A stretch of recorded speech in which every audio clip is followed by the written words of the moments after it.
Let us go then, you and I, when the evening is spread out against the sky like a patient etherized upon a table.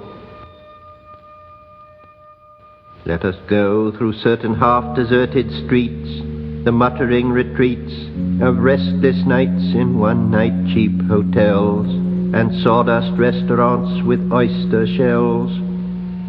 Streets that follow like a tedious argument of insidious intent to lead you to an overwhelming question.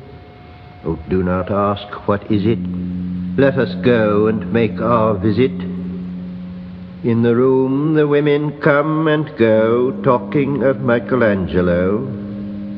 The yellow fog that rubs its back upon the window panes, the yellow smoke that rubs its muzzle on the window panes, licked its tongue into the corners of the evening, lingered upon the pools that stand in drains, let fall upon its back the soot that falls from chimneys, slipped by the terrace, made a sudden leap, and seeing that it was a soft October night, curled once about the house and fell asleep. And indeed there will be time for the yellow smoke that slides along the street, rubbing its back upon the window panes.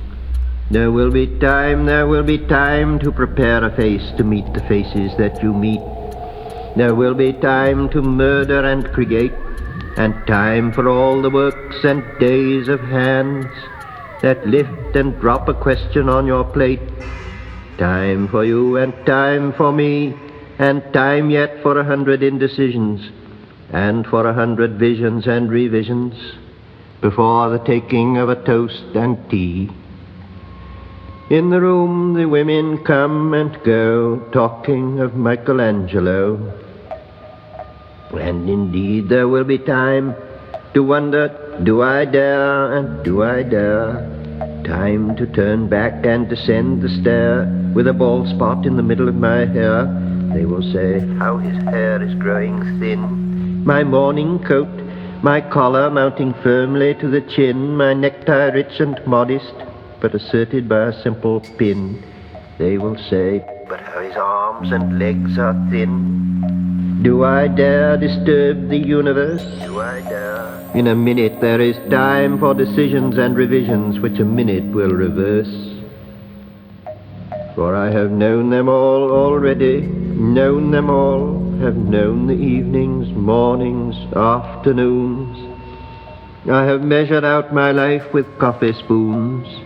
I know the voices dying with a dying fall beneath the music from a farther room. So how should I presume? And I have known the eyes already, known them all, the eyes that fix you in a formulated phrase. And when I am formulated, sprawling on a pin, when I am pinned and wriggling on the wall, then how should I begin to spit out all the butt ends of my days and ways? And how should I presume? And I have known the arms already, known them all, arms that are braceleted and white and bare, but in the lamplight down with light brown hair. Is it perfume from a dress that makes me so digress? Arms that lie along a table or wrap about a shawl. And should I then presume? And how should I begin? Shall I say, I have gone at dusk through narrow streets and watched the smoke that rises from the pipes of lonely men in shirt sleeves, leaning out of windows. I should have been a pair of ragged claws scuttling across the floors of silent seas. And the afternoon, the evening, sleeps so peacefully, smoothed by long fingers, asleep, tired, or it malingers, stretched on the floor here beside you and me. Should I, after tea and cakes and ices, have the strength to force the moment to its crisis? But though I have wept and fasted, wept and prayed, though I have seen my head grown slightly bald, brought in upon a platter, I am no prophet, and here's no great matter. I have seen the moment of my greatness flicker, and I have seen the eternal footman hold my coat and snicker. And in short, I was afraid. And would it have been worth it after all? After the cups, the marmalade, the tea, among the porcelain, among some talk of you and me, would it have been worthwhile to have bitten off the matter with a smile, to have squeezed the universe into a ball, to roll it toward some overwhelming question, to say, I am Lazarus, come from the dead, come back to tell you all, I shall tell you all. If one settling a pillow by her head should say, that is not what I meant at all, that is not it at all. And would it have been worth it after all? Would it have been worthwhile after the sunsets and the dooryards and the sprinkled streets, after the novels, after the teacups, after the skirts that trail along the floor, and this and so much more?